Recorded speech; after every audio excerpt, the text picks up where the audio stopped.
Hello. Thank you for listening to 3 Legacies Recovery Recordings. If you enjoy our program, please be sure to like and subscribe to the channel, and don't forget to share with a friend. We're also self-supporting, so feel free to contribute to the channel through Venmo at Recovery Recordings 615. Please note that the views expressed on this podcast are solely our individual views and do not represent any official stance of any 12-step program. We are not affiliated with any specific recovery organization, and this content should not be considered as professional advice for alcoholism or addiction.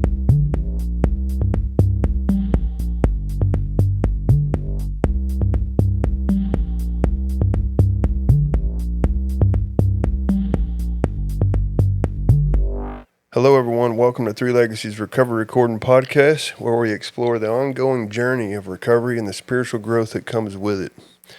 Today's date is Tuesday, December 2nd, 2025, and this is episode 84.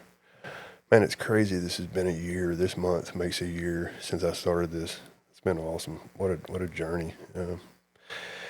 If you would like to reach us, you can reach us at our email address, which is recoveryrecordings615@yahoo.com. You can find us we have a private Facebook page, which is Three Legacies Recovery Recording Podcast. You can also find us on Audible, iHeartRadio, Podomatic, several other major platforms. Super excited about next week's guest. We got Harold L. from St. Louis, Missouri is coming on Monday the 8th, which is December 8th, 2025. We're going to do an episode on spiritual separation. Harold is just a freaking, such a great guy, such a cool guy to just hang out with and talk to. Super excited about that. My prayer today is that something spoken here touches someone's heart, draws them closer to the Spirit, and helps them receive strength needed to keep moving forward with healing, hope, and new renewal. Super excited about tonight's episode. We have the two of the guys have been on here. I've known them for a minute. They've been on here once before. We did a David G and Jimmy D. We did an episode where we called it the spirituality of Emmett Fox. They're going to be joining me with a buddy of ours, Jared L from Brooklyn. And super excited tonight. We're starting a 3-part series called A New Sense of Direction, or Power and Direction. And super excited. How's it going, David, in Murfreesboro? Pretty good, man. You doing all right? Yeah, man. Doing great. I hadn't seen you in a minute. How you been? Man, I've been good. Just trying to keep my nose to the grindstone. Jimmy, how's it going, buddy? It's going great, man. Get to meet you for the first time. Yeah, good to see you. Good to see you, too. Good to be seen. Yeah, Jimmy's right here in live action with me, right here face-to-face in the studio with me. And Jared, how's it going in Brooklyn, buddy? Hey, man. How's everybody doing? What's up, Paul? Great to be here, man. Thanks for having me. Yeah, man. Yeah, appreciate you. We have the next 3 weeks. Our plan is, and we'll see what happens, what God does with all this. But our plan for the listeners is that we are going to attempt to go through, just share some of our experiences in our recovery journey. And like I said, the title is going to be A New Sense of Power and Direction. And we don't really have any kind of format to go off of. We're just going to kind of let God lead the show, and we'll just start with, like, Dave. Talk about a little bit about what life was like when you first come in. Well, first off, introduce yourself and give us your sobriety date, and talk to us about what life looked like, over the next few minutes when you first come into the rooms. All right. So, yeah, I'm David G from Murfreesboro, Tennessee. My sobriety date is the 15th of November, 2019. So the theme of this show is a new sense of power and direction. I guess it makes sense to talk about the lack thereof that I had initially. When I first came into the rooms of recovery,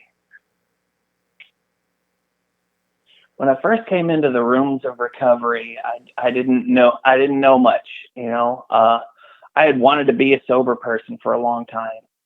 I wanted to be a sober person for a very long time, and it was a totally unreachable thing for me. My story isn't all that different from anybody else's. There's nothing special about it except for the fact that God wrote all the good parts. And that's true of everyone on this call and everyone listening to it too. Nice. But I'll say this, my whole life I had been in search of something, and I didn't know what it was. I always, that old cliche, I always felt different from everybody else. I was kind of a social chameleon. I could blend into any group okay, but I didn't have much of a sense of self. I didn't have much of a sense of autonomy over my own life. I didn't know who I was. My whole life was about how you felt about me. And that was true with every person that I ever talked to. It was true with my parents. It was true with all of my immediate family. It was true with my friend group, and it was absolutely exhausting to keep up with. And, alcohol and, in all of its forms, I drank liquid alcohol. I smoked vegetarian alcohol. I put powdered alcohol up my nose. I took alcohol pills. You get it. All of those things help medicate that. And they did so exceptionally well. I had my first drink when I was pretty darn young, and it didn't have that effect on me immediately, but I remember the first time that it did. And, over the next few years, it became increasingly more important in my life until, it was my drug of no choice. People talk about their drug of choice in their rooms. Alcohol was definitely my drug of no choice. And it was that way for me because it, better than anything else, it did for me what I could not do for myself. I felt like I was a better guitar player when I drank. There wasn't acne on my face anymore. My voice didn't crack anymore. My posture was better. I could look people in the eye. I could feel like part of the group. Alcohol did something incredible for me that it doesn't do to the average temperate drinker. So putting that stuff in my body was the most important thing in the world. It was more important than, all of the consequences that I suffered for it were just a small price to pay. Keeping a buzz going was more important than sustaining personal relationships. A trip to the hospital didn't mean anything. Interactions with the police didn't mean anything. They were all things that I would put on the altar, on the altar of alcohol so I could keep drinking. That I believed in alcohol. It's called alcoholism for a reason. That suffix ISM at the end of the word, you think of libertarianism, republicanism, Hinduism, Judaism. Those are belief systems. Alcohol was my belief system. So, I knew pretty darn well that it was the most important thing in my life. I couldn't argue that. I didn't know how to go very long without it at all. I would get a few days off here and there, but it took a lot of other substances to quiet that urge. You could count my number of sober days in adulthood probably on two hands. So all of that being said, when I came into the rooms of recovery, and I don't know what outside circumstances really drove me in it, other than an inner sense of brokenness. It wasn't necessarily any of the worst consequences I had ever experienced, but my personal relationships were fractured. I finally knew, I was granted a brief moment of lucidity, and I knew that I couldn't keep living the way I was. And I knew I had to jump through that window when I had the chance to do so. So I took my last drink 3 days before my 27th birthday. So my sobriety birthday is 2 days before my actual birthday. Nice. So yeah, and part of me was like, well, should I go ahead and get drunk on my birthday? No, I knew that I had to. I knew that something had to change, and I didn't know what it was. But I didn't have a sense of community. I didn't. My family didn't want anything to do with me, at least during that window of time. Yeah. My friends didn't want anything to do with me. I had a job and a car. Some of the consequences that other people experience, I didn't, but I was hollow on the inside. Yeah. I didn't, I couldn't feel. Bottom line, I was a shell of a person, and I knew something had to change. So, so I actually came into the rooms the next week, and I'm one of the few who are blessed to have been sober since I first entered. It takes some people a lot of tries, and I was just broken and willing enough at the same time to where it stuck with me. And what year was it when you the came next in? week, 2019. Yeah. So it was Thanksgiving week of that year. It was the Friday after Thanksgiving. Basically, long story short, I had gotten in a fight with a family member, and I was going to, I had a plan for how I was going to, trigger warning, end my life that night. And a friend of mine had written down the address for my home group on a piece of paper, like a little Post-it note, and I just kind of politely took it from him. I didn't intend on going to a meeting. I thought that AA was a cult. And I had set it in a pile of garbage, but not thrown it away. There was garbage all over my desk. Anything could be a garbage can in the house I was living in. It was versatile. But yeah, I was getting up from my chair to do the deed, and my eyes locked on that Post-it note. And I thought, okay, might as well give this thing a shot. What do I have to lose but everything? So I came into the rooms, and I'm grateful that my home group is a very step-focused home group. It's not a don't drink and go to meetings home group. If that's your home group, I'm not judging you, but my home group was pretty serious about taking the step. Nice. So I got a sponsor pretty early on, partially just to get people off of my back, because out on the smoke deck, people would be like, "Hey, David, you got a sponsor yet? Are you developing a close relationship with a sponsor?" It drove me nuts. It drove me absolutely insane. Those guys Thank saved God. your life, didn't they? Yeah.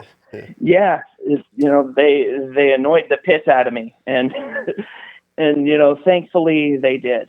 And I got a sponsor partially to get them off my back, but my first sponsor was the perfect fit for me. Yeah. He was kind of this crazy old man who was the same type of crazy that I was. I was 27. He was 72. And he gently coerced me into taking the steps without my consent.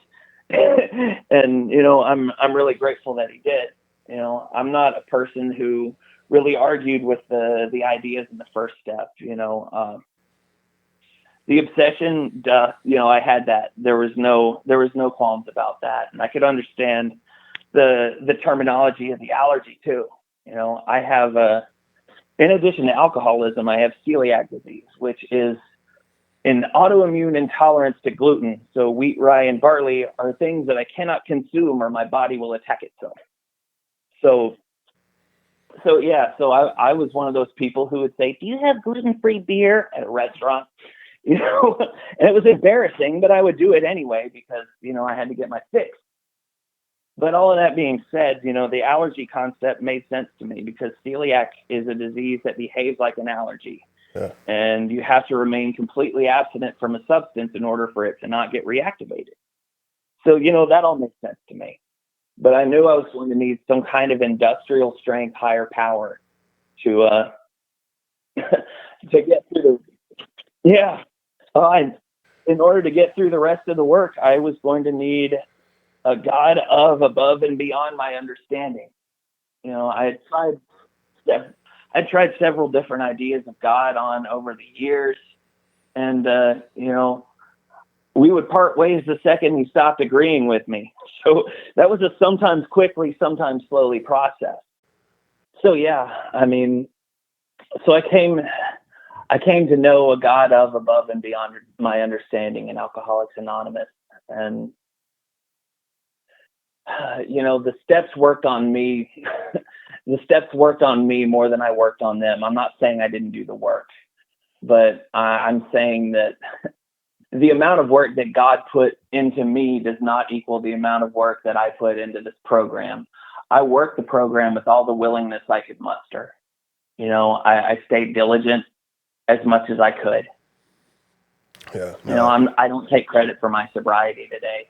I get it. But you know, there were a lot of people too, in addition to my sponsor, who would sit behind the back deck with me, you know, and just listen to me piss and moan into the wee hours of the night. Yeah.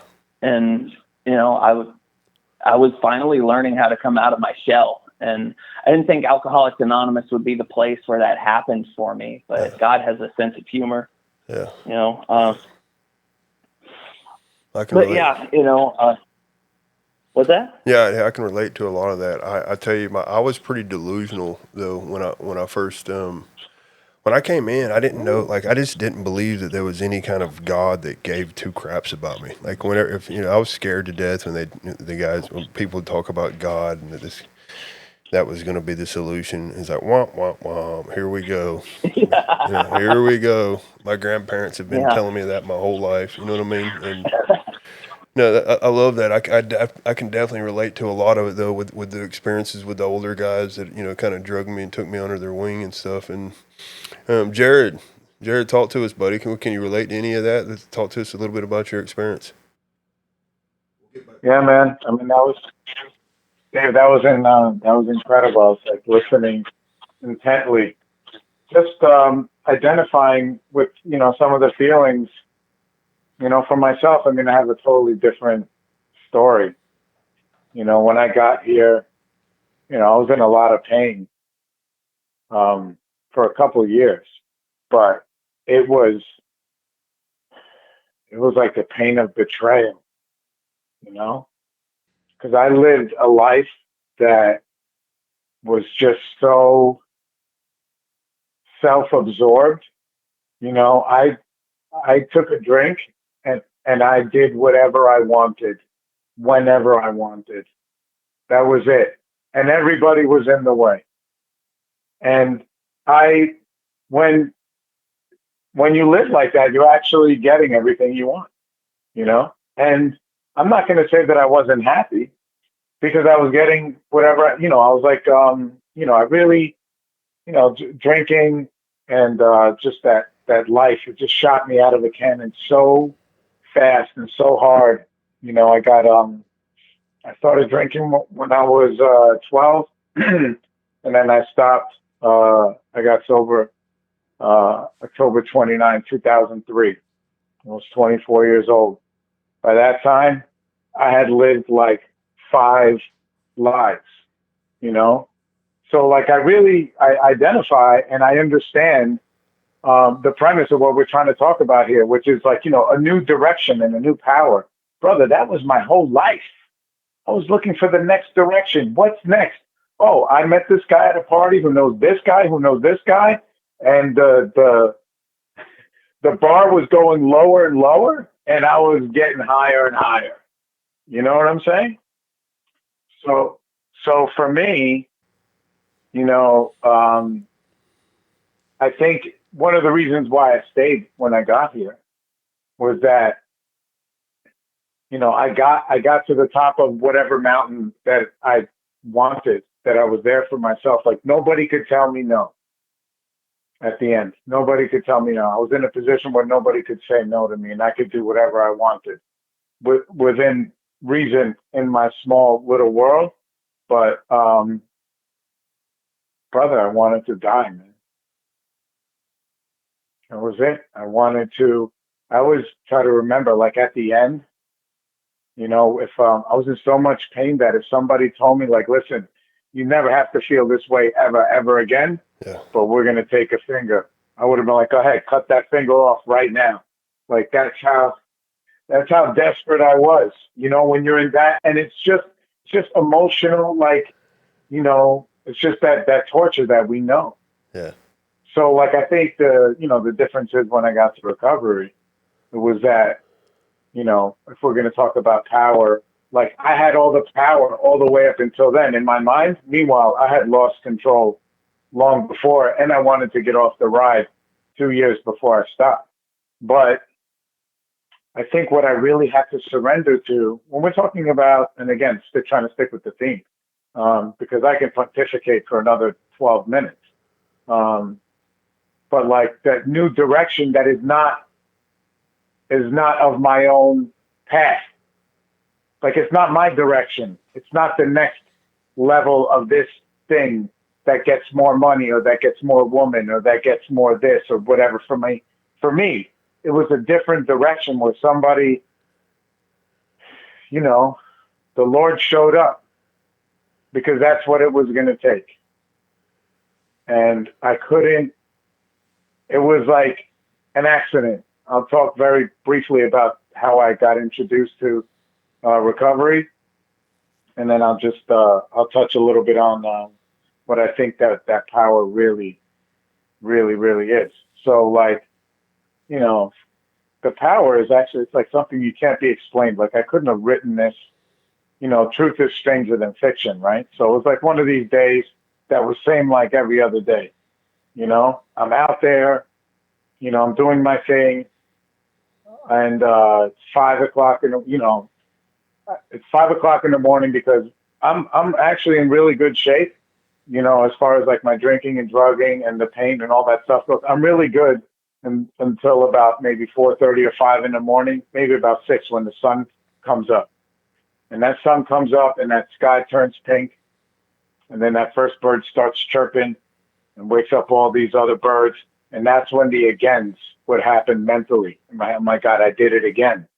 Because I didn't plan on being out till pink sky, whatever, but alcohol had other plans. So anyway, very quickly you know, I'm standing behind a gas station with some of my other friends.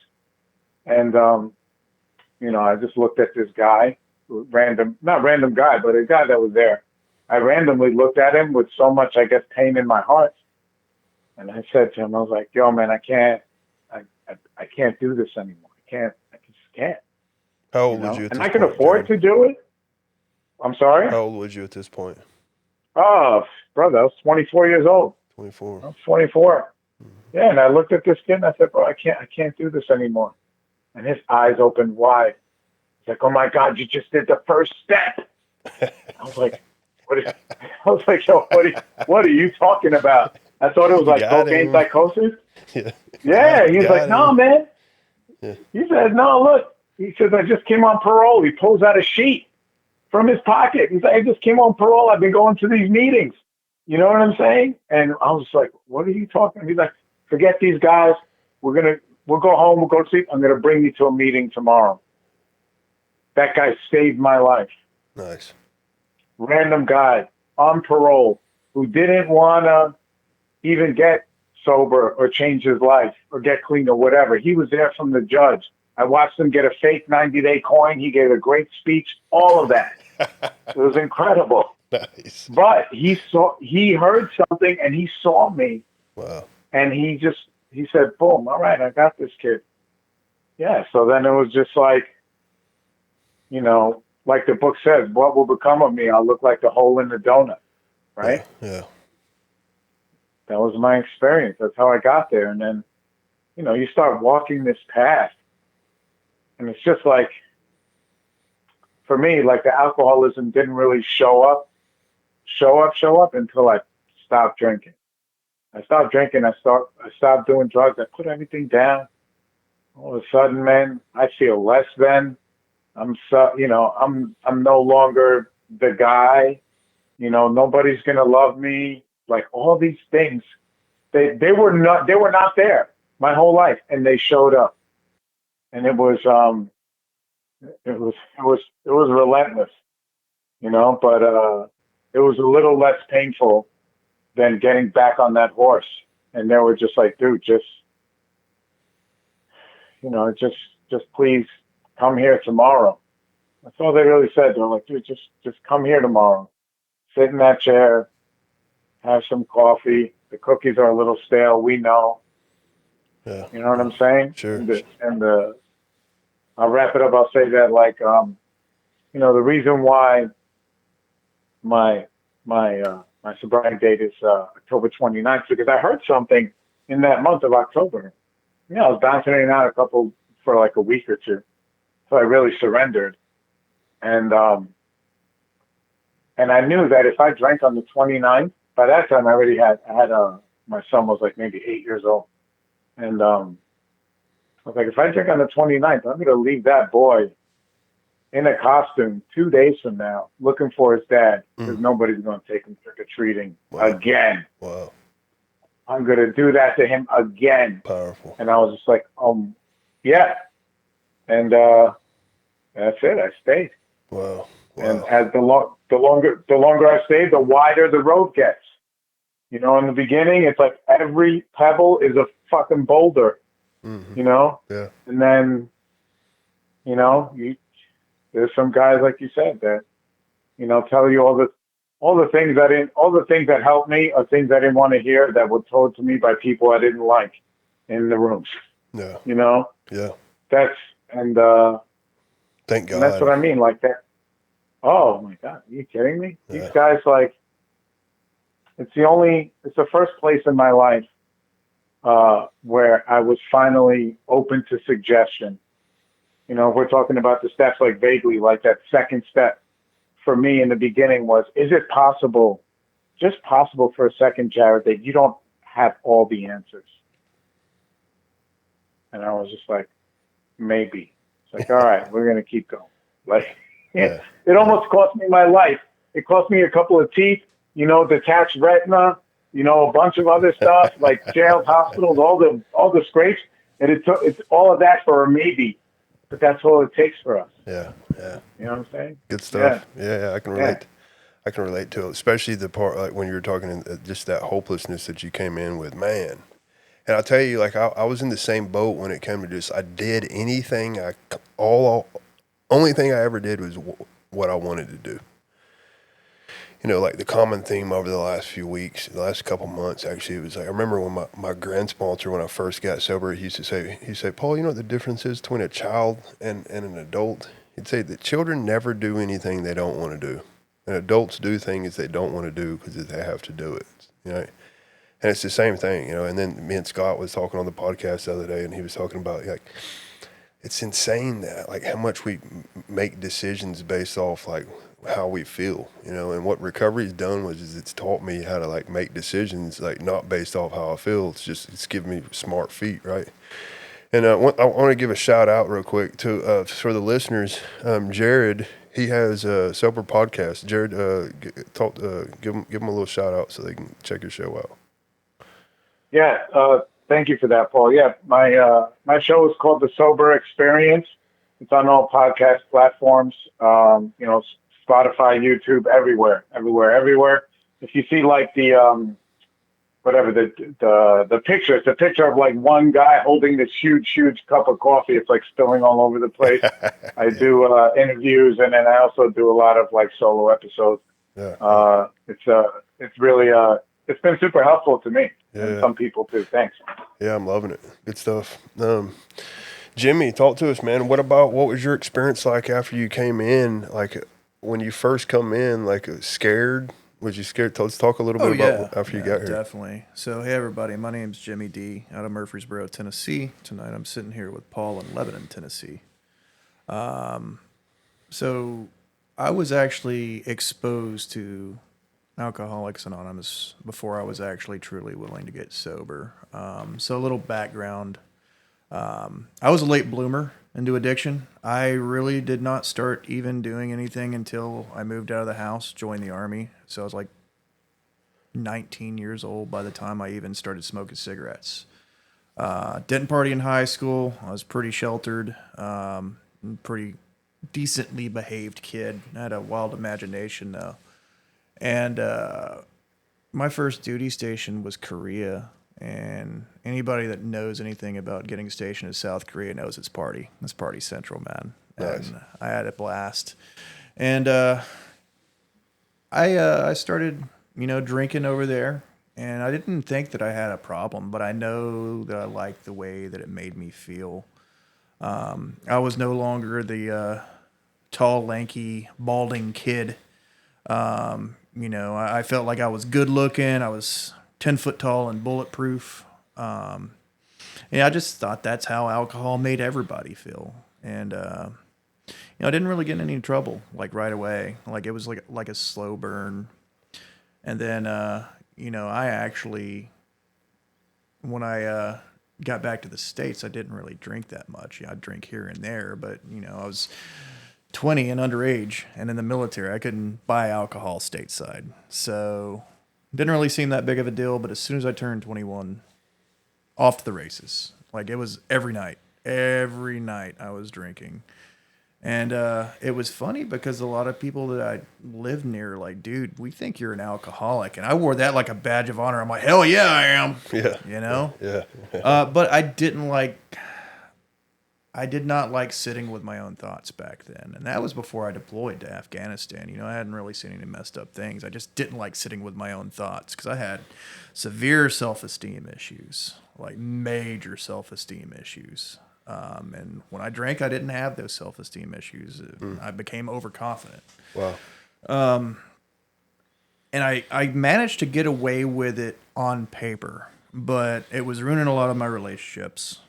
I was married to somebody during that time. I'm no longer married to them. My alcoholism ended up tanking that marriage. And then a couple of years went by and I still drank like that. And I would drink even more when I was alone. Like, I would drink a whole fifth of Jack by myself when I was alone, just because I did not like being alone with my own thoughts. And I didn't know that I had a lot of fear at the time. I didn't know that's what that was. I just, thought it was who I was. And then, I did the combat deployment in 2011 and I came back, and then it was more than just alcohol when I got back stateside. It was alcohol, it was prescribed medicine, it was women, it was violence. And I continued on like that, and I never got in any trouble. Never got in any trouble with my career. I was actually doing really good career-wise. I'd gotten promoted to staff sergeant. I went to Fort Hood, Texas. And then it all came to a head. And my demons, coupled with like the anxiety plus the PTSD now that I had and the grieving of a divorce, and I was just a miserable person. I hated being Jimmy. I wanted to be anybody but Jimmy. And I tried to take myself out. October 10th, 2012, I mixed a cocktail of stuff that didn't really go together. Luckily, one of the things that I mixed with that cocktail counteracted several of the other things that were in that and probably saved my life. Ended up going to the hospital, and the Army said, you're going to go to rehab. You're going to spend 2 weeks in the mental hospital, and you're going to go to rehab. And I went to a rehab for 30 days in Denton, Texas, and it was a requirement that I attend 3 AA meetings a week per the Army. So I was getting a sheet signed, and I didn't really buy the fact that I was powerless over alcohol. I didn't believe that. I just blamed it on PTSD. But I went along with it, and I got a sponsor, and I worked the first 9 steps. I didn't do anything after 9, and honestly, I definitely didn't do a thorough 4-step, so you can't say that I did a thorough 9th step. I half-assed everything. But I will say that it planted the seed. It did plant the seed. So when I got out of the Army, I was right back out to the races. I never went back to the narcotics thing. It was always back to the booze and, women. Mainly just a lot of booze, though, because I had my priorities straight. Yeah. And so I got out of the Army in 2014, and in 2015 I started, kind of putting my life back together. I had remarried. I'm still married to that woman. She's also in recovery too. But we both weren't in recovery. We were both still drinking, and I thought things were good. I thought that I knew my triggers, and I would drink and maybe skip a day or two without drinking, but I was really grouchy and chaotic when I wasn't drinking. Like, I was miserable. And around 2017, like, my mentality just started to get really dark. I'm like, man, my life is going so good. I've got a great job. I've got a great marriage, I'm in the gym. I've put on some muscle. I'm no longer a skinny little dude. I have some sense of self-confidence, but on the inside, I was just torn apart. In 2017, I said, well, I need to get sober. You know, I think there's something wrong with me if I'm, you know, scrounging for change in my car so I can go trade that for cash to go celebrate happy hour and not get caught by my wife. Yeah. So I started going to church, hoping to get sober through that, and it didn't work. It did help, you know, strengthened as a desire to get sober, but I could never get on with a dogma. And I was trying therapy, I was trying yoga, I was listening to self-help podcasts, and I would drink while doing all of those things. I would go to the bar after the gym. You know, I'd go to the bar after church. You know, and I lied to therapists. You know, so I wasn't really doing the deal, but I wanted to get sober. And I started thinking, I'm like, maybe I am an alcoholic. Maybe I am powerless over this thing, because I've gotten to the point where I cannot not drink. Yeah. And I started coming back to AA in like maybe March of 2018. I was not sober. I would either go to an AA meeting buzzed, or I would drink after the AA meeting, and I would only go to the lights out meeting so people wouldn't talk to me. Yeah. They wouldn't remember me. Yeah. And I'm like, man, if I get a sponsor, they're going to make me do things. So I never stuck around long enough to get a sponsor. And then April 23rd, 2018 is my sobriety date. That demon in me came out. I had a really violent night, and the cops were involved, and I saw a side of myself that I never want to see again. I almost killed somebody that I love, not my wife, but another family member.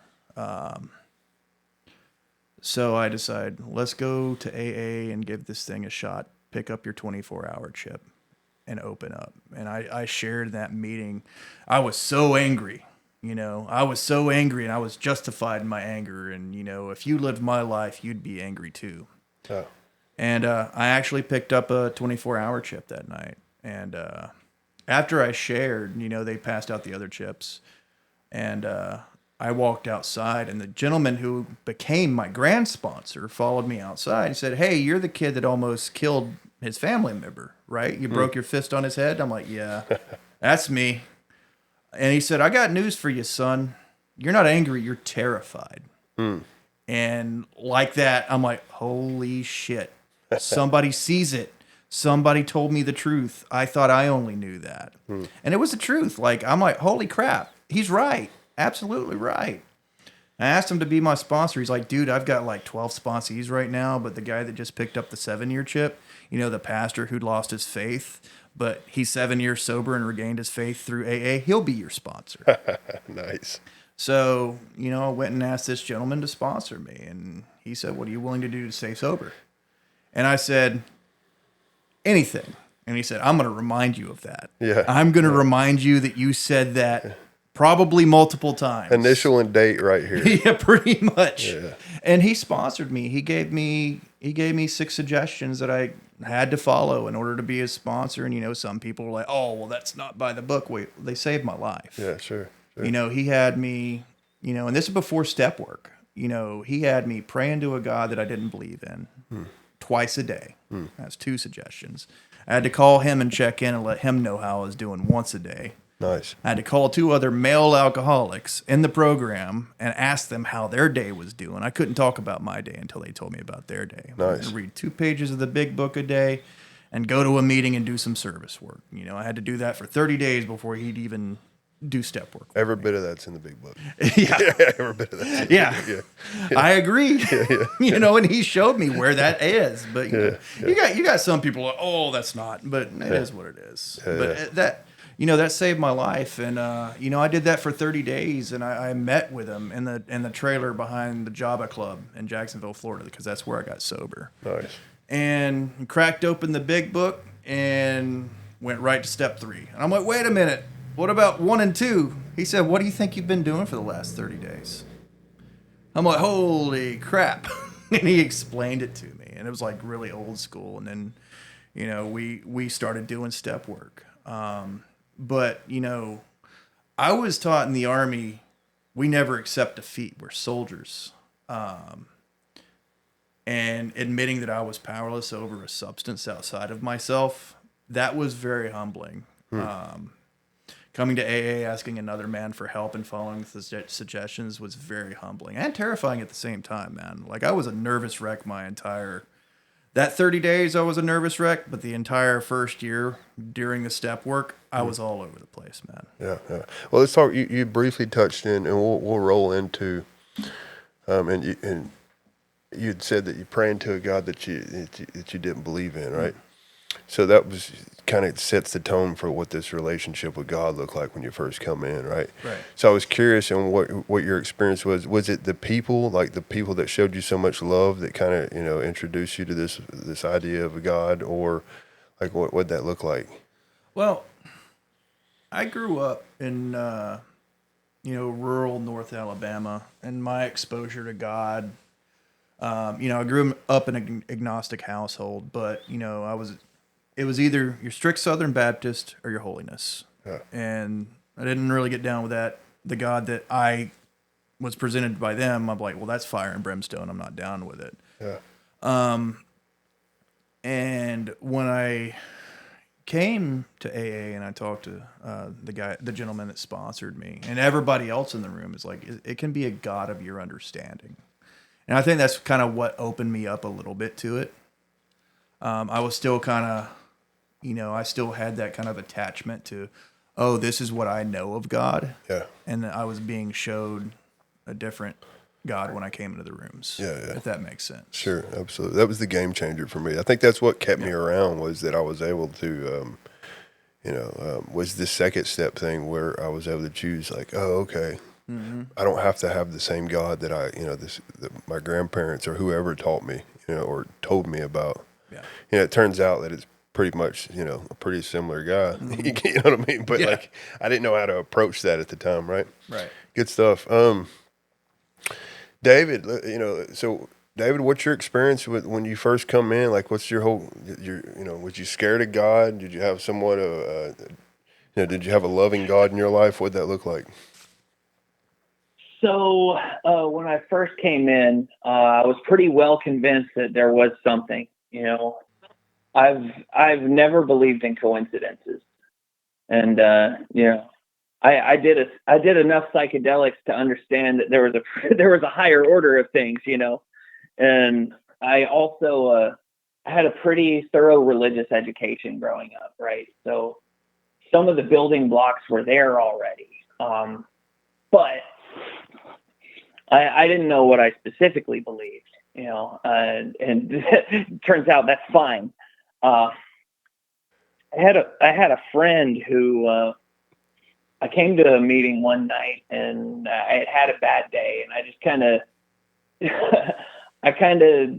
just dumped all over the meeting, which I try not to do anymore. It's bad meeting etiquette. There's no solution in it, but it was all I knew to do at the time. I was very new in sobriety, and a friend took me out of the meeting to listen to what was going on, and he told me I could borrow his concept of God, and I did.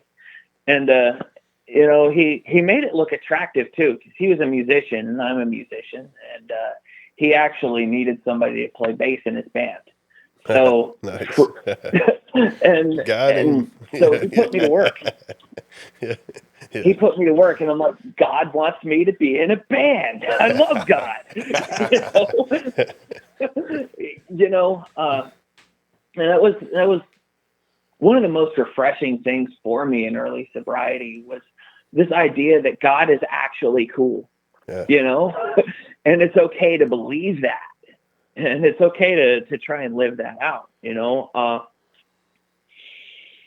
One thing the Big Book says that I love so much, and it's a line that I don't hear a lot of people share on, is it says, consciousness of your belief is sure to come to you. Yeah. It doesn't say a decision on what to believe is sure to come to you. It says consciousness of your belief.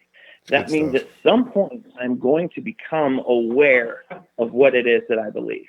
Nice. Right? Mm-hmm. And if I'm not aware yet, it's because something is blocking me.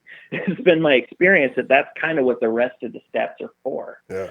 So, one of the reasons why we don't tell people what God to pray to when they come in, because they're going to figure it out. If they stick around, they will find something that works for them. And I found something that works for me, and in some ways it's the same God that I grew up with. I mean, it has the same name. Some of the attributes have been revised, over time based on my experience. I learned in Alcoholics Anonymous that it's okay to believe what I think is true. That's kind of a novel idea to me. It's so simple to other folks, but in the realm of God, there was a whole lot of fear that I grew up with. And honestly, I've spent the past couple of years of my sobriety really digging deeper into that realm, looking at the old ideas that I had. Because some of the old ideas worked really well in a pinch early on because they gave shape to something that I wouldn't otherwise understand.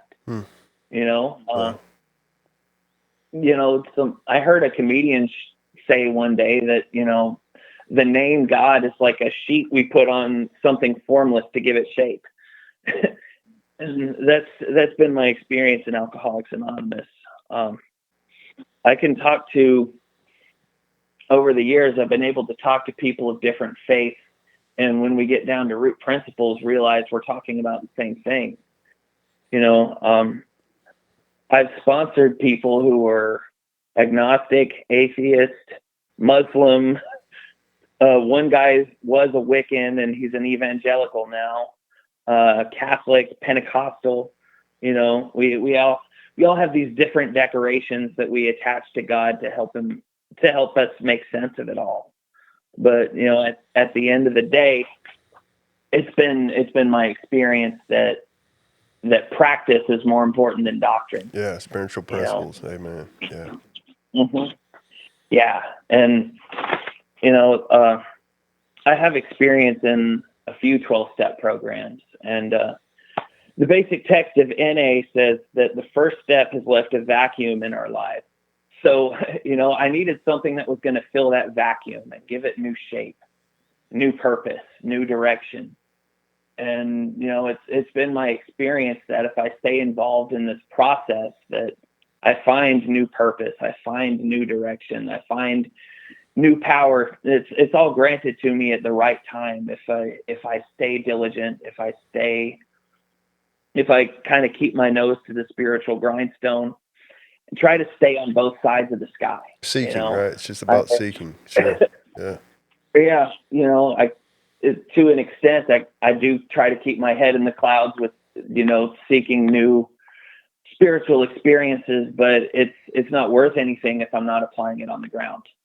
One thing that I love about early sobriety is all of that uncertainty that I had back then and how simple it was. Just keep it on the ground. Just do the next right thing. Just be honest, be open-minded, be willing. And,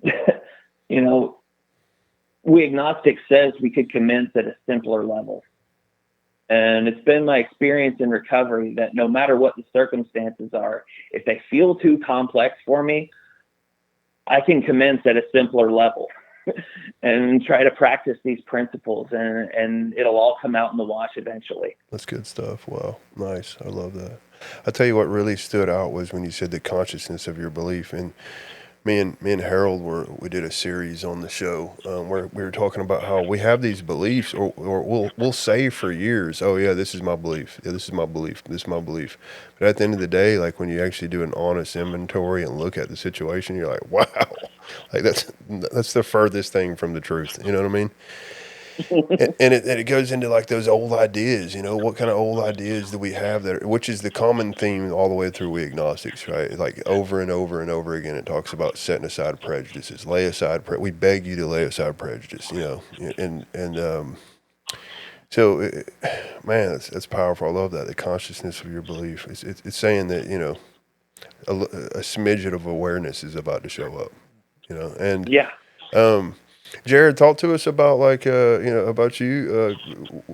Talk to us about some of those old belief systems that you had versus what they've evolved to, or what you've started noticing the truth about yourself. Anyways. Well, I mean, for me, to be honest, it's so funny because I'm like listening to you guys, and it's truly impactful and incredible stuff. And I appreciate everybody's experience. And it's like, you try to remember back to when you knew nothing, and it was all this whole life, this recovery life, this spiritual life, all of these things. It was all speculation. Yeah. You know what I'm saying? I'm not drinking. Yeah. I'm showing up. They're telling me stuff, and I'm like, okay, I was God when I showed up. That was me. I was him. Amen. And then they're like, and I'm saying that in the sense that I behaved as if I could solve my own problems. And if I was the end of the road for myself and for everybody around me. I was just like the rest of us, I'm sure, I was a very hard person to love. You know what I'm saying? Like this disease lights everybody up. And I don't have to be drinking to be lighting people up with my arrogance, my behaviors, my attitudes, and all of these, we're going to call them like these old beliefs, right? So it's like, you're going through recovery, right? In my first year, I got a sponsor. I'm doing these steps. He's showing me the ropes a little bit, and then he starts telling me when he was talking to me about the third step and about the second step and about really inviting like the power, the love. I'm going to tell you right now. Listen, God is the greatest on this earth and off of this earth. He is everything in my life. Number one, like absolutely number one, So I'm 22 years in, right? But in the beginning, it was just like, he's like, listen, there's something that is going to come help you. I don't know what it's going to be for you. I can tell you what it's going to be for me, but I'm going to let you know, he used to say all the time, all roads lead to step 3, just so you know. Nice. So this is like the home base. When you're going out, you're playing freeze tag and you're running home, you're going to go out there and you're going to try and live and you're going to try and do things in your daily life and with yourself, by yourself, with other people. And guess what? It ain't going to go well. It ain't, because you don't know how. And these steps are going to show you how, and good luck trying them, because like you don't even know if it works. I know that if I tell this lie 100 times, I'm going to get this thing. So why would I try this one truth versus I know where these 100 lies are going to go? It takes like a lot of faith to do that. And it just takes a lot of time to really surrender to that, But for me, I was so unhinged my first year. And I think I did all the steps in like maybe a year and a half or whatever. I had like almost 2 years when like I was really losing my mind because I was really surrendering to this way of life. Like, recovery programs, if you want to stay sober, you want to stay clean, and you don't want to pick up, this stuff is going to change you against your will, because that's just the way that it goes. And that's how God works with me. But I was so beside myself that I was like, dude, I'm losing my mind. And I was like, I went and I saw a psychiatrist, right? And, or the psychologist sent me to a psychiatrist. I start spitting out my symptoms where I'm in between my ears. Psychiatrist is like, listen, sounds like you got bipolar number 2. You this, that, boom, boom, boom. He's giving me the whole resume. Spoke to my sponsor. My sponsor, greatest advice he's ever given me. Well, that guy at the time. He said, Jared, listen, you're a sober man now. Maybe you can get a second opinion if you want. It's like, okay. I find somebody around the corner from where I lived in Brooklyn. I go into this lady's, I sit down, tell her my tale of woe, give her the $100, whatever it was, 50 minutes of me just like throwing up all over the table, right? And she broke her anonymity. She said, listen, I've been sober about 20, and I'm letting you know right now, sounds like you're just early in recovery. And you don't need any of this. You don't need medication. You don't need any of this stuff.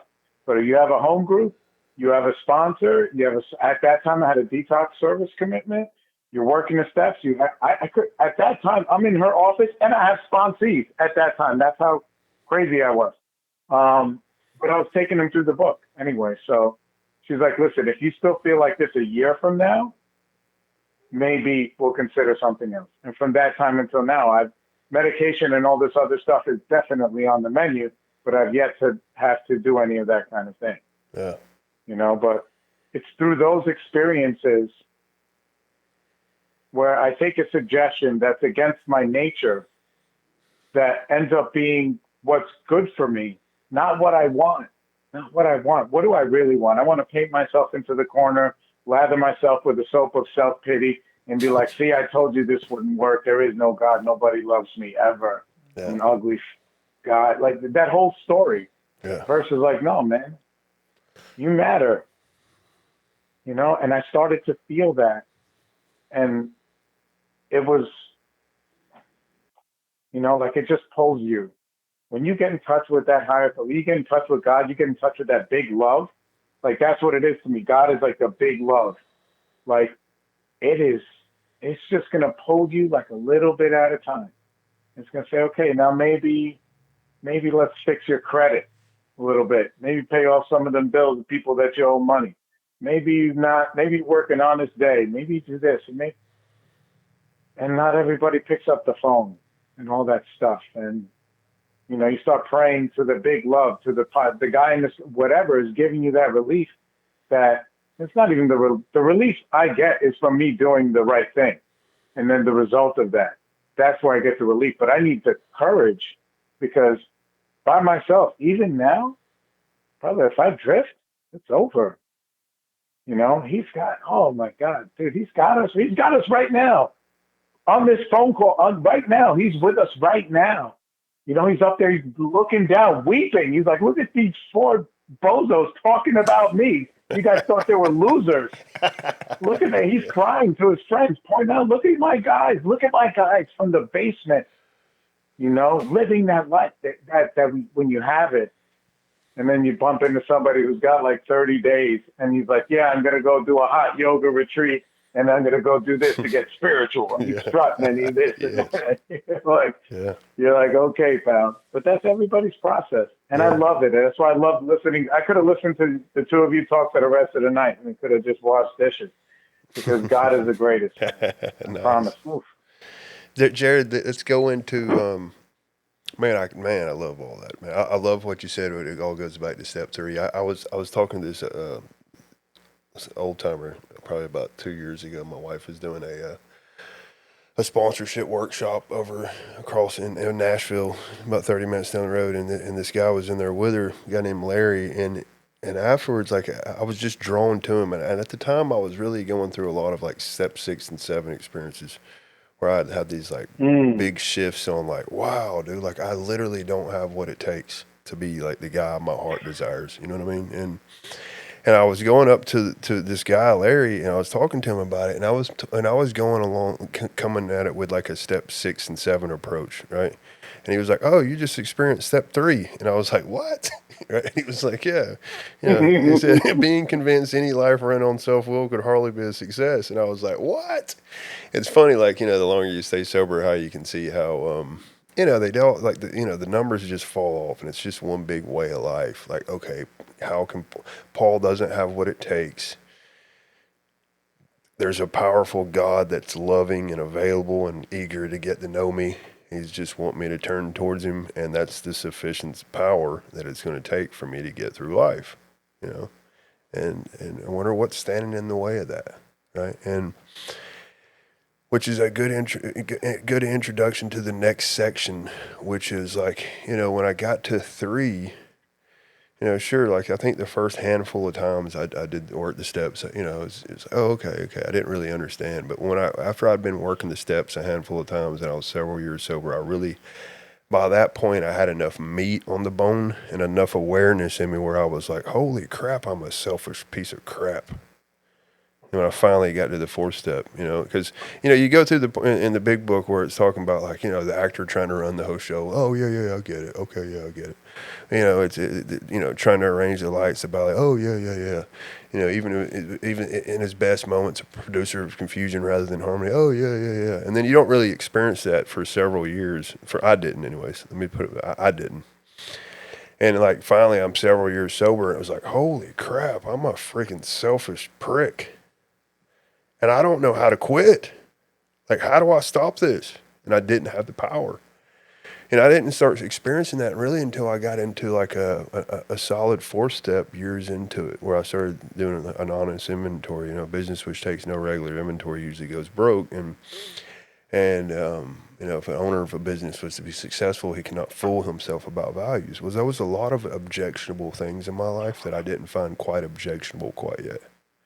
Because it was still like I couldn't almost, at several years of sobriety, I still couldn't see any further than my nose in a lot of different ways.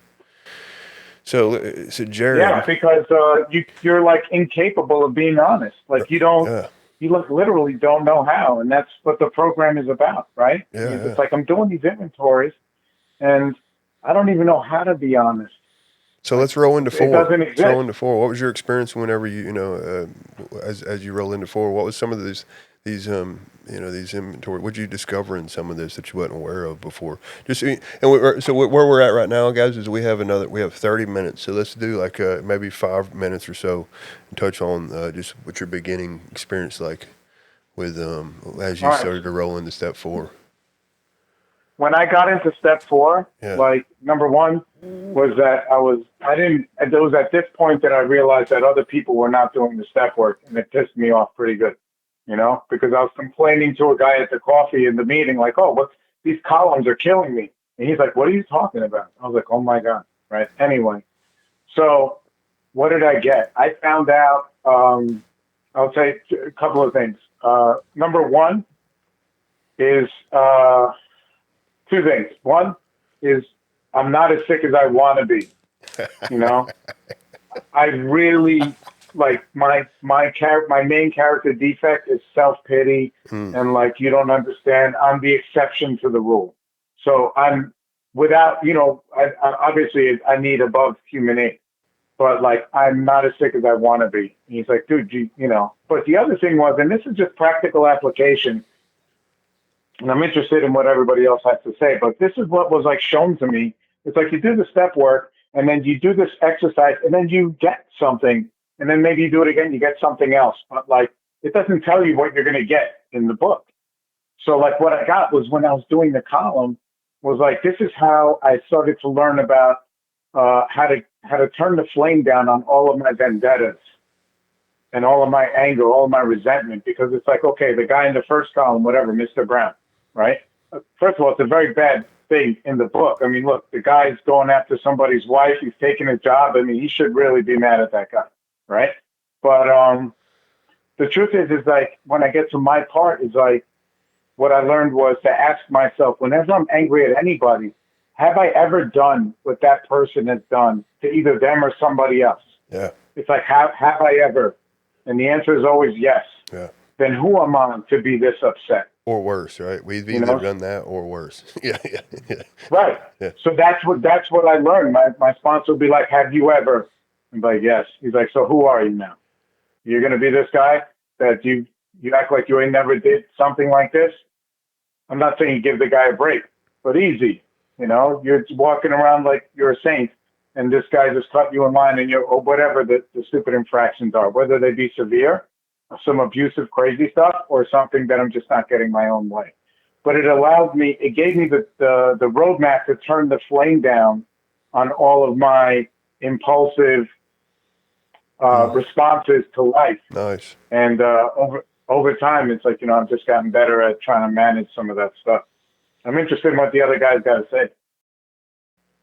Okay, so the first 4th step that I ever worked was probably the most pivotal turning point in my sobriety. Because I realized in it that my entire life I had been blaming people for situations and making myself the victim. I found in every inventory experience I've done, there's always a common theme throughout. And the common theme throughout the first one is that I'm not the victim that I am painting myself to be. I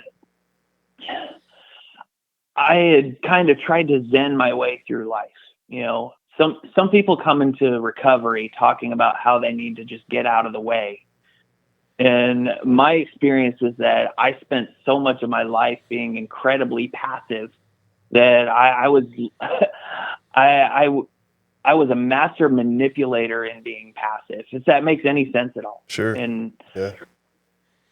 the other main theme I learned was that, believe it or not, I was not the perfect partner that I had believed that I was in every relationship. Shortly before, a few months before coming into the rooms, major relationship in my life had ended. I had promised this girl that I had worked with, and we had been dating for a while. She had a daughter. I promised that I would be a good provider for her and her daughter. And I was a whole lot of talk, and I was good talk too. I knew how to say exactly the right things, but not take any action. And our relationship had ended as a result of, and she drank the same way I did. My part in it was that I was definitely not the person that I should have been. I was not this knight in shining armor that I had painted myself out to be. I was just a run of the mill drunk, and I could not deliver on any of the promises. I made myself a victim when I dropped out of college. I made myself a victim when I lost jobs because of my partying. It was just pathetic. It was absolutely pathetic. And after a couple of names, after a couple of fourth columns, I'm just like, damn it. I can't run from this anymore. Like the second that I realized that I conceded to my innermost self that I was an alcoholic, it was like that. I conceded to my innermost self that I was actually the mastermind behind my own misfortune. And that was a real kick in the ego.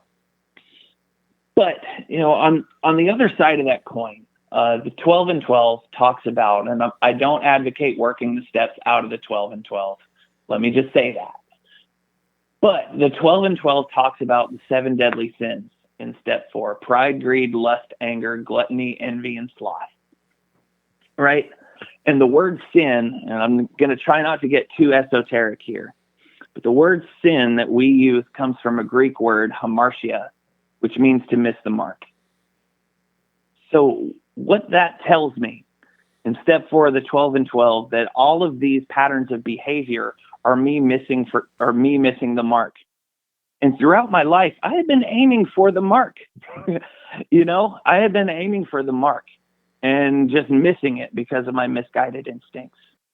And so while all of these patterns of behavior are serious and they have real devastating consequences in my life, they aren't things that I should beat myself up over the head for, because, in a sense, I didn't have any real awareness, right? Yeah. So in the 4th step, I started to develop a sense of awareness and responsibility for the patterns of behavior that I had been locked into. They, in a sense, those were forces that were working on me, the same way the obsession and compulsion of the drink had been working on me. I didn't have a whole lot of say in it because I didn't really know how to get through life. I'd been seeing through a glass very, very darkly for a long time. And, I tell people that when they do inventory, I try to make it as impersonal a process as possible now, because any exercise in morbid reflection isn't going to yield any truly good fruit. Yeah. The inventory process is just about looking at what's there. Right. Mm-hmm.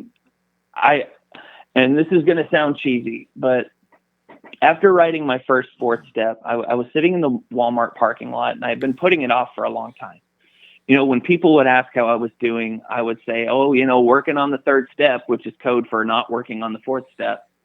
And so, one day it had occurred to me when I was driving to work that, if I'm actually turning my will and my life over to the care of God, why am I not continuing to work on this? People are sharing about inventory at meetings, and I'm getting pissed off at them, and I'm realizing I'm getting pissed off at them because they're sharing about something I'm not doing. And I want the recognition that they're getting. Envy is a big one for me. But I was sitting in the Walmart parking lot later that day, and I had taken on a second job at the time in Instacart delivering groceries for people. And I wasn't getting any orders on my phone. It was like a little voice whispered, "Hey, finish your fourth step." So I whispered back, "No." And then it whispered to me again. What is it? I couldn't hear you. What'd you say? The voice whispered to me, "Finish your fourth step," and I whispered back, "No."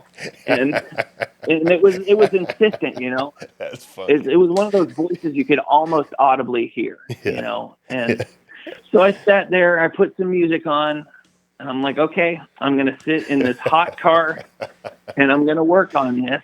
Yeah. Damn it. and I did, and I put on some music, and what I put on was Mozart's Requiem. Mozart's Requiem it's written for a funeral mass. And as the last note of a funeral mass rang out, I finished writing the last word. And it's one of those cheesy little God moments. They sound cheesy when you talk about them, but it was really powerful to me. I was like, I knew something had died that day. You know, I knew that at least my pride blindness, I couldn't go back to it if I wanted to survive. Nice. I knew at least to a greater degree what I had been up to over the years. And the relief I felt from that is very difficult to articulate. Yeah. But step 4, you know, it's I highly recommend it. Yeah. That's all I got.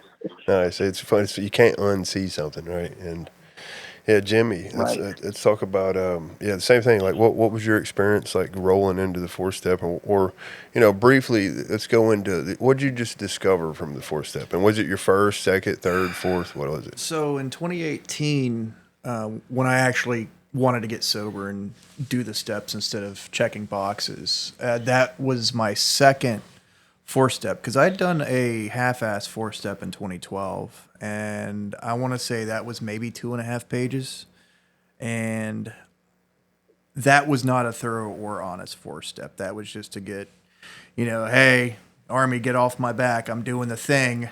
And honestly, I didn't really learn a whole lot that time around. But when I got sober in 2018, and I sat down with the gentleman who was my sponsor, when we did the 3rd step, we went right into that 4-step. As soon as we said that 3rd step prayer, all right, bring out your notebook. We started writing column by column, nice. You know, right out of the big book. And I filled up that whole damn composition notebook because I wanted to get sober, and I knew that I had a lot of baggage. So I even wrote the petty stuff down. And I noticed I repeated a lot of patterns, you know, throughout my life. You know, I noticed that I had a lot of self-deprecating habits. I was also a people pleaser with a temper, which is a living hell when unchecked. Like, I want them to like me, but, oh, man, I got to be an angry son of a bitch so they don't pick on me. And that's just a stressful way to live, but that's caused a lot of, you know, issues for me. And in doing that inventory, one thing that I found out is I also had some assets that, you know, I'd ignored over the years too. But, you know, I had a lot of, you know, stuff that I needed to work on in myself, you know, the fears and the people pleasing. And the way my sponsor explained it to me when we sat down is, this is the truth. That notebook, that's who you are. This is who you've been. And it took me a couple of months to finish that 4-step. I wanted to get better. You know, my sponsor would not let me rush it. He said, you're going to be thorough. Thank God. Because I needed to be thorough. And, you know, I had all my resentments in there. And come to find out, you know, I resented a lot of people just for petty, selfish reasons. I was being selfish and self-seeking. Yeah. You know, if I thought somebody was cooler than me, I resented them because I wanted to be them, but I would never admit that out loud. Sure. I wanted to be like them. I actually really admired them, but I misplaced it in resentment. You know, and then of course, you know, I got mad when people found out that I was a fake. You know, that was, you know, identified a lot in patterns in there, you know, and you know, I was pretty manipulative. You know, I like to think that I was the victim for a long time. You know, when I was out running and gunning, it's like I'd go to the bar, you know, and I'll try to censor this for the podcast, but just to get some attention from whoever may be interesting me that night. You know, I would do the whole pity party. Oh, I'm divorced. I got PTSD. Can you believe this? Blah blah blah blah blah. This person screwed me over. Feel sorry for me. Take me home. You know, that's the kind of bull crap I used to do. And I got to see a lot of that in the four step. I'm like, man, you know, I am no victim. I was a manipulator. Wasn't even aware of it, right? Nope. I was an unconscious manipulator. Yeah. And, you know, I saw a lot of that pattern too, you know, that, you know, either playing victim or the people pleasing. You know, I was not by any means complete or innocent in, you know, what I brought into my life. And that, you know, the fourth column, what's my part in it? I had a part in everything. Everything. Yeah, and there were some assets there that, you know, my sponsor did point out to me during the next steps. But, you know, I, you know, learned, oh, what can I do differently moving forward? You know, so it was very helpful. And both, you know, I worked with that specific sponsor for my first 2 years of sobriety, and then I changed sponsors at 2 years sober, and he walked me back through the steps over again. And he had me doing one column at a time. Yeah. So I wrote half a composition notebook that time. So I wasn't a fool, you know, because I'd made a lot of the amends and gotten over half of the first composition notebook, but it was still the same. Here's the truth about who you are, you know, and one column at a time, you have a lot to think about, you know, and it was like those columns took a week or two to each fill out. So like, it wasn't like, oh, I was done with my 4-step in 2 weeks. It was a drawn out process, but I'm grateful for that because I would not have gotten to see what I had been doing and what I can control, you know, within myself and work on moving forward. Nice. Yeah. Good stuff. I'll tell you, like, what comes to mind for me was I think that this just wasn't the 4-step as far as like actual going through the 4-step process, but I think it was also like as I aged in maturity, also was a big major role of this was like, because by the time I hit about 40 years old, I'd had like this big experience where I was like, I realized that like what you just said, it was like all selfish, self-seeking, driven by self. And I had never really been able to take on the role of other. You know, it says we were prepared to look at this from a different view. You know, I never considered mom. You know, I never considered her. You know, it was always like what they did and how it made me feel. And I was just so consumed with me that I never once considered other people. The only time I ever, and I hate to say this, but it's true, but the only time I ever really considered other people was when my actions did something to someone that hurt them, and then I felt guilty about it. So it was still about me. You know, it's like, oh man, I feel bad. And that was like, you know, what I thought was like actually caring about people and stuff at the time. And my mom used to, when I was growing up, my mom used to always say, you know, the world doesn't center around you. And I used to be like, what's she talking about? I got sober and was like, oh, wow, that's what she's talking about. She was right. Yeah. So that's good. Guys, let's do this. Jared, I want y'all to just we'll finish this up with just each one of y'all have 5 minutes each on just like what has just this episode. What's really made you? What's it inspired you? What has it brought to mind? What do you want to share about with what we've covered? Anything come to mind? Yeah, I mean, for me, just getting closer to God. Yeah. You know. Wow. That's really it. Like I'm just, you when you talk with other people who come from the same place that you came from, and then we're talking, we're joking, we're laughing about how far we've come in recovery. Not like, these war stories and all this other stuff that, it counts, but it doesn't matter. Yeah. It's like what matters is like, somebody offered us just a basic, for lack of a better term, whatever, cliche, like a way out, Yeah. right? Yeah. And then we're like, well, I don't know if that's really going to take, I'd rather stay in the alley. And then a little bit at a time, like Yeah. you take a step towards the light, and it's just, I could sit here for 4 more hours listening to you guys and just like kind of chiming in, because I know that, we're walking on this path, and it's like, I'm not lost. I'm not even wandering. I'm like, I get up, I run to the Lord every morning right away. Nice. But it didn't start out that way. Yeah. In the beginning, it was just, so it's beautiful. It's just been a beautiful experience for me. Thanks. I really appreciate you inviting me. Yeah, I appreciate you, buddy. I love that. I can relate to so much of that. David, talk to us, man. What comes to mind? All right. A lot. A lot. So it's difficult to articulate. One thing, Jared, thank you so much for being with us. I've never met you in person, but I feel like I know you. It's pretty remarkable how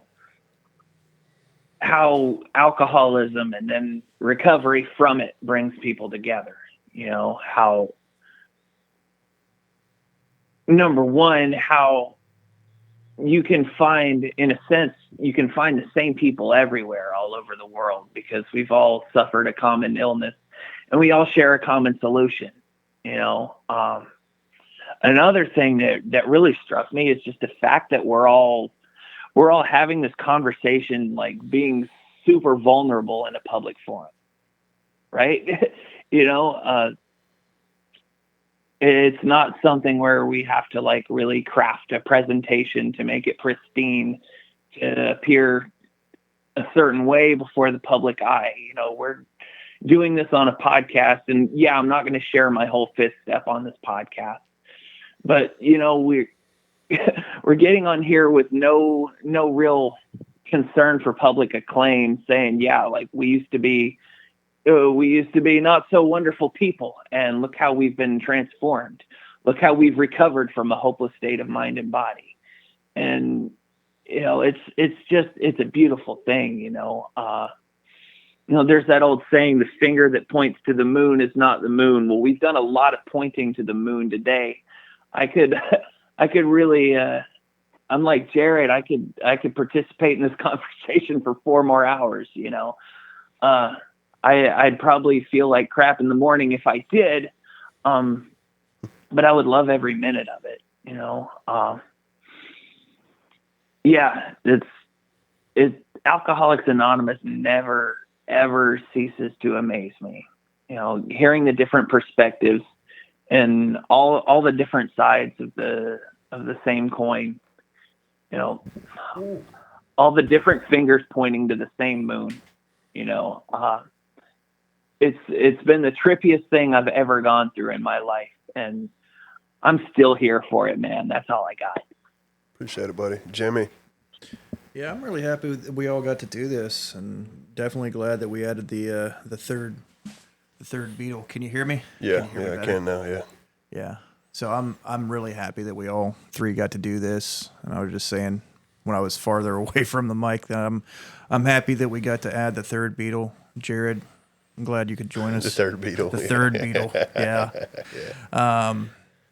But this is what it's all about, because I know in 2017 I was listening to like celebrity testimonies who'd gotten sober, and a lot of them led back to AA. And I know there's, some people that have opinions on that, but had it not have been for things like this, I probably wouldn't have came back to AA so soon, to be honest with you, because I probably would have written it off. But us three, well, us four, because Paul, you're also sharing, doing this and sharing our experience, strength, and hope through the web. Somebody out there is going to listen to this, and something that one of us or all of us said is going to move them to the point to where they're going to want to get better. They might hear something that one of us said and said, I'm not alone in this. I've done that very thing too. And if they can get better, I can get better, because that's what I needed to hear. Like, this dude's not shy about his anonymity, so I'm a huge rock and roll fan, and the guitar player from Korn hugely inspired me to get sober, and he's always talking about it. I don't know if he's a member of a 12-step program, but I know that him talking about his struggles, made me not feel so alone. And when I came back to the rooms, I'm like, this is what I was looking for, and so I'm happy to take part in something like this. Yeah, appreciate it, man. Yeah, good stuff. I'll share briefly about just my observations, what's inspired me through this whole thing. Yeah, I love what Jared just said about getting closer to God, getting closer to God. It's really what we've been talking about. I mean, think about it. We come in, we've been running the game for freaking years and years and years, and running through anybody that got, I can't speak for y'all, but myself, the people that love me the most in my life, if they stood between me and what I was trying to do, I'd just trample them, right? And I was just so consumed with just me, and then, just driven by every kind of fear there was. And then you come in and you meet some people that was attractive in some ways. They had something that I wanted. I didn't even know that. I was also scared to death, and I wasn't going to admit any of that. No. I like what Jared was talking about, how we're still not sure that we want to do this whole thing. Right? That was my experience. When I first got here, my buddy used to say, when I got here, I was so sick you had to trick me into feeling better. I'm trying to chase the garbage out there, right? And luckily there was some people that was like, wow, something about this guy speaks my language. He's speaking to my heart, something about it. And he seems like he's got some kind of life that looks halfway decent. Maybe that's possible, and then it was just like just a series of that, going through, I was scared to death, didn't think God cared anything about me. Go through the process. I started in the second step. I started seeing how I had all these old conceptions that were standing in my way. Me and Scott were talking, and me and John always talk about how like it's not even physically possible to do the third step if I still have these conceptions of a God that's just damning me to hell. Why am I going to turn my will and my life over to that? Right? And so that was big for me. Luckily, they kind of eased me into this whole God thing. They eased me into it. Y'all eased me into it. This is what I brought to you guys. And then I'm right there with what was just shared. I wake up every morning. I want God. I need God in my life. I realize what the day is going to look like without Him. And luckily I've gotten to that space where I realize oh, okay, this is what it's going to take. In order for me to have a decent, and anyone around me to have a decent life, it's going to take that. Me getting in touch with something that's powerful, and then, and going through the process. And the fourth step that was it. I started seeing all these different ways that I stand in the way of that. It's oh, okay, I'm only considering me. I didn't consider what he was going through. I get to work. I think people are in my parking spot. I don't got a freaking parking spot. It's just one thing after another. It's just not about. It's not always about Paul. And you get to that space, hopefully, where you can start seeing what could I contribute today? God, I want to be your go-to guy. I want to be your go-to guy today. Whoever you put in front of me. Anything that stands in the way of me being useful to you and them, please remove it. And it's all wonderful stuff. For the listeners, we have 3 dates. We have the 3 dates we have, or it's the next 3 Tuesdays. I can't tell you exactly they are. Today, then it's December 9th, and then December 16th are the next 2 dates. So, and we're going to do, we plan on each episode being roughly an hour and a half, and we're just going to go, it's called a new sense of power and direction, and that's it. We're going to, if you like what you hear or heard today, we're going to continue this, and it's going to be somewhat a journey through the spiritual awakening that we've experienced through the 12 steps. So, if any of the listeners, if you have anything, always feel free to comment on the YouTube channel on any of the comments. You can also reach me at Recovery Recordings 615. Also, Jared, go ahead. Let's plug your podcast real quick. Go ahead and plug that. Yeah, my the show, it's our show. It's everybody's show. It's called The Sober Experience. You can find that on all podcast platforms. It'll say like the Sober Experience with Jay Lewis, which is my AKA. Yeah, and that's it. Yeah, we have a YouTube page also. Same thing, the Sober Experience, where we talk about all kinds, practical application of this recovery stuff in like real life. So come on down, you'll have a good time. Appreciate it, buddy. Thank everyone, and hope you all have a wonderful night.